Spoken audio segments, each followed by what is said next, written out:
Are the sects of old the same as the ones today? For example, the Khawarij of old, are they the Khawarij of today? No. They are worse today than the ones of old. As Shaykh al-Fawzan mentions, he said the Khawarij of old were truthful. If you ever caught them, they would say, yes, we did it. And this is our aqidah. Like Abdurrahman ibn Miljib, the one who killed Ali radiallahu anhu, he waited in hiding for Ali to come out of his house.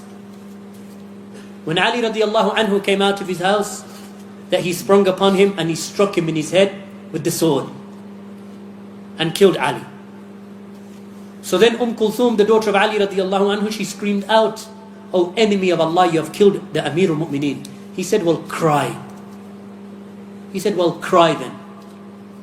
Then when they took him, the Sahaba radiallahu anhum, they took him and they fettered him. They chopped off his hands and his feet. He did not utter a word. He didn't utter a word. He did not scream, he did not cry. Then they gouged out his eyes with red hot pokers. Not a sound. All the time he was making the dhikr of Allah. So then they took his tongue and they were about to put a red hot coal upon his tongue, or a red hot poker upon his tongue. He said, no. Then he called out. They said, why now? He said, because I do not want to die except with the dhikr of Allah upon my tongue. He didn't deny what he did. Shaykh al-Fawzan mentions that at least they had sidq. They were truthful. As for the Khawarij of today, Imran bin Hattan, Bukhari narrates from him, Khariji. But Bukhari said he would never lie. He would never lie. As for the ones of today, when they get caught, they lie. And they deceive. They end up in court and what do they say? It wasn't us. We have never incited extremism. We have never incited terrorist activities. Who said that? Abu Qatada. You have never incited anybody. Abu Hamza likewise. Look what they wrote in Al-Ansar magazine. You can kill women and children in Algeria. But that's not inciting. When they stand up in court in front of the kuffar, first thing that comes out of their mouth is lies and lies. After swearing, because when you stand in a court of law in England, in criminal court, what do you have to do? You have to take an oath that you will swear by Allah that you will not lie. First thing that they do is lie. Kadhabin. And then when they are asked to be extradited, to where? To Jordan. What does he say, Abu Qatada? I want what? I want my case to be taken to the High Court. Who does he want to judge? High Court. And the Lords. Look, Arbab, the Lords, the House of Lords, he wants them to judge whether he should go to Jordan or not. Then what does he say about the Saudi rulers? What does he say about them? Kuffar. Why? Why do they answer me? I want you to be with me. So you get see where they're coming from. Why are the Saudis? Why? Because they don't judge by the Sharia of Allah. وَمَنْ لَمْ يَحْكُمْ بِمَا أَنزَلَ اللَّهِ فَأُولَٰئِكَ هُمُ الْكَافِرُونَ. Whomsoever does not judge by Allah has revealed, they are the kafirun. So the Saudis are kuffar because they don't judge by the kitab and the sunnah. Even though the constitution of Saudi Arabia says that we judge by the book of Allah and the sunnah of Allah's messenger and the way of the Sahaba. Malik bin Abdul Aziz, he said this when he entered into Mecca in 1928. From that time till this time, the law has not changed. Malik Fahad bin Abdul Aziz, he said this, rahimahullah. Malik Abdullah of today, bin Abdul Aziz, he also says this, that we judge by the book and the sunnah. This is the constitution of Saudi Arabia. Abu Qatada, who says they are kuffar, Saudi Arabia, they are unbelievers, because he says they don't judge by the book and the sunnah, which is the same thing that Yusuf Estes says now. Same thing. He says there is no Muslim country in the world, and not even Saudi Arabia. Why? Because they don't allow women to drive cars. Majaneen.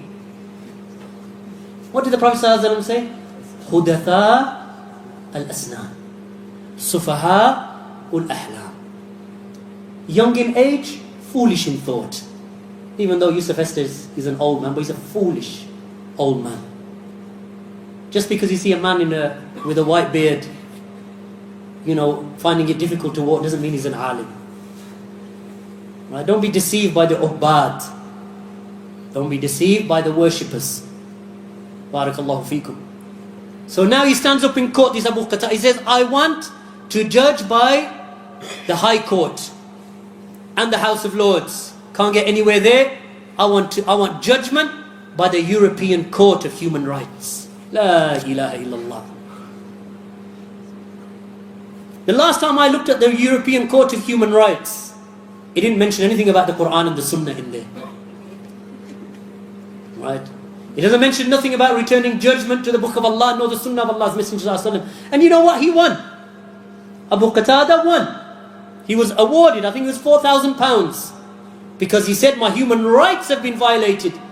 Human rights have been violated. He won £4,000 by the judgment of the Court of Human Rights in Europe. So by his standards and his own principles, he should really do what to himself? Make takfir upon himself. Really. I won't do it. Because we fear Allah subhanahu wa ta'ala enough to say that you, jahil, ignoramus, even though to be honest with you, calling him a jahil is an easy exit. Because Abu Qatada is not jahil. He knows what he's doing. He does it with his eyes wide open. Abu Qatada. He knows. He has knowledge with him. That's not a praise of him. That's a hujjah against him. Just like Al-Muhasibi, Al-Karabisi, they had knowledge. But that isn't in their favor, that's against them. Iblis was informed. But that's not in his favor, that's against him. So these people, look at Abu Hamza. How many years he was fighting to prevent extradition to the United States. He said, no, I want to be judged here. I don't want to go to America. Why? Because it's a different ball game in America. It's orange. In America, it's all orange. You're going to have to wear that orange clothing. And your hands are going to be in chains and your feet are going to be in chains. And you're not going to get what you get here over there. It's a different ball game in America. So now he doesn't want to go to America. So he stands up in court. No, me? Terrorist? Inciting terrorism? Telling people to do acts of terrorism? Me? No, not me. Kadhab, you swore by Allah in court that you would speak the truth, and you lied. And then they say that it is permissible to speak against the rulers. And they are the ones who quote the hadith. You know the hadith of Allah's Messenger? That the master of the shuhada Yawm al-Qiyamah is who? Hamza bin Abdul Muttalib. Prophet ﷺ said, the Sayyidul Shuhada. The master of all of the martyrs Yawm al-Qiyamah is Hamza. And then the one who stood in front of the tyrannical ruler and spoke a word of haqq for which he was killed. So now this is your chance. Stand in front of the House of Lords, the representatives of the House of Lords, the court. Stand in front of them. Go to America and stand in front of them and speak the haqq, ya Abu Hamza. Why are you trying to hide? Why are you trying to fight for your life? You want everybody else to go and kill themselves in Afghanistan, in Iraq, and even in the streets of Britain? That you refuse to condemn terrorism in this country? Refuses. Like this Anjum Shaitan. This Anjum Shaitan, what does he say? He doesn't want to condemn it. He says, but me radicalized? I didn't radicalize them. All of a sudden now he says we have a contract of aman. Now he has a contract of security. But you want to carry empty coffins in the streets of England. For what? He says these empty coffins represent the dead in Afghanistan. You want to now talk about about not condemning terrorism activities in the West. This is those people. When it comes to standing up and speaking, they'd be all of a sudden, all of that shuja'ah, that courage that they speak with on Radio 5 Live and BBC and CNN. Because their names will not appear in any future Sira Alam al-Nubala. Their names will appear in the Encyclopedia Britannica or on CNN archives or BBC. Why? Because Ahlul Sunnah do not regard them to be Ahlul Sunnah. These are Khawarij, ya ikhwan. These are Khawarij. So they are worse today. Why? Because they are kadhabeen. And they kill women. And they kill children. Like the brother who told me, he said, I spoke to them 2 weeks ago or 3 weeks ago. He said to him, if my wife and my children were walking in a high street in London and a bomb of the terrorists went off and my wife and children were to die, you would have no problem with that? He said, no. Casualty of war. Casualty of war. Go and put your wife and your daughter there then. Right? Casualties of war, what? Killing women and children are casualties of war in the streets of London. Why? Because they regard, because Hizb ut-Tahrir for decades have been saying that these lands are Darul Harb. In fact, the whole of the dunya is Darul Kufr and Darul Harb to them anyway. The Khawarij have always said that Britain is Darul Harb. They say this is a land of war. It's not Darul Aman. It's not Darul Islam. They don't consider it to be Darul Kufr even. They say why? Because hostilities have taken place. So therefore this land is Darul Harb, which is a land of war. In a land of war, you can kill. You say, okay, if it's a land of war, who's your Amir? Who's your Amir? Who are your scholars? And they say, we don't need an Amir. We don't need an Amir. We can carry out jihad like this. The brother said to him 2 weeks ago, he said to him, give me the conditions of jihad. Alright, you're talking about jihad. You want to go to Syria, right, and go and do whatever you want to do out there. Right, so what are the conditions of jihad, this jihad that you keep talking about?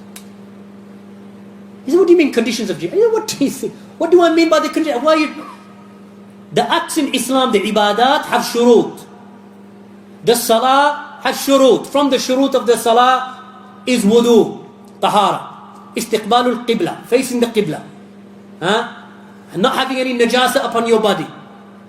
From the shurut, satrul awra, covering the awra. So jihad also has shurut. What's the shurut of jihad? He thought for a moment and he said, kill them wherever you see them. Do we need to continue this conversation? This is how they are, ya ikhwan. Who's pushing them from behind? Qa'adiyya. The Qa'adiyya are sitting behind them